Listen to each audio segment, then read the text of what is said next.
We're going to start off on the homepage of the portal and click Submit a Ticket.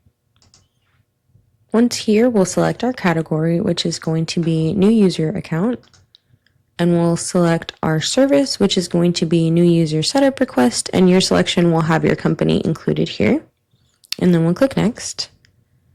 This is where we're going to enter all of our new user details. So let's say the new user's name is Barry Allen, and we'll say his title is Administrative Assistant. And let's say Barry starts next Wednesday. Next, we're going to choose a 1-hour time block for our new user to meet with the technician for the onboarding process. You're going to want to choose a time that you're sure your new user is going to be available, and if for some reason these time slots don't work, just choose the closest appropriate time, and then later I'll show you where to put some additional information for the actual time that they'll be available. For this example, we're going to say that Barry is not available until 2 p.m., so we're going to choose the latest time slot, which is 11:30 to 12:30, and then later we'll input that he's actually available at 2. Next, we'll enter Barry's new phone number, and this is going to be his office phone number, and then we're going to enter his cell phone number.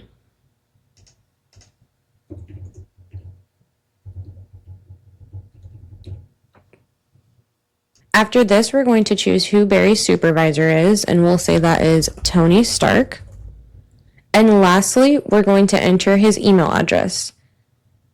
We're going to make sure that we enter the email address in the standard format of our particular company. So it may be first initial last name, first and last name, or another variation for you. Please enter the format that's relevant to your company. For Barry, we're going to enter ballen@getsecuretech.com. Once we're sure all our information is correct, we're going to click Next. This takes us to permissions and access. When mirroring an account, this means that the new user is going to have all of the same permissions, file folder, and mailbox access as the user that you choose to mirror. So for Barry, we're going to mirror Gwen Stacy's account, as she just transferred out of this role, and she's going to have all of the same permissions that Barry will need. And then we'll click Next. Next is software. This is where we'll specify what Microsoft license the user will need and any other software we might want them to have installed as well. So for Barry, we're going to state that he needs a Business Premium for his Microsoft license, as he needs the desktop version and also remote capabilities.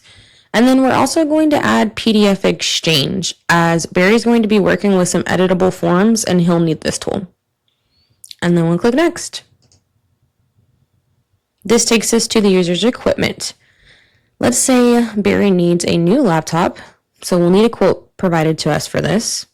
And here's where we're going to enter all the information specific to the laptop that he needs.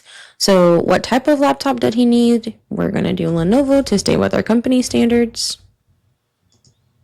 He will need 2 monitors for his full setup, and we're going to say 22-inch monitors as a standard size. He's going to need 1 docking station, as we already have one for in the office. And he would like his 10 key built in, as he'll be doing a lot of accounting work and may want to work undocked. So we'll put yes here. We do need a new wireless keyboard and mouse setup to go with his remote workstation.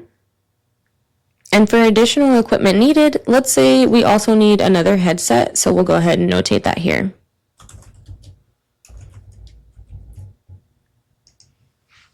And then we're going to click Next.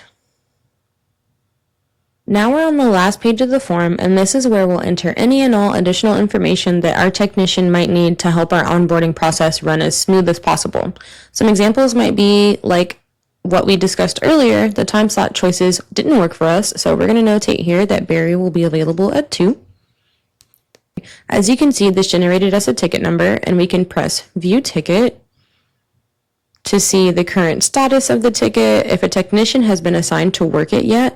And of course, this is our area where you can always come back in and update the ticket if any information has changed or if you have any questions. And that is how you submit a new user account ticket through the SecureTech customer portal.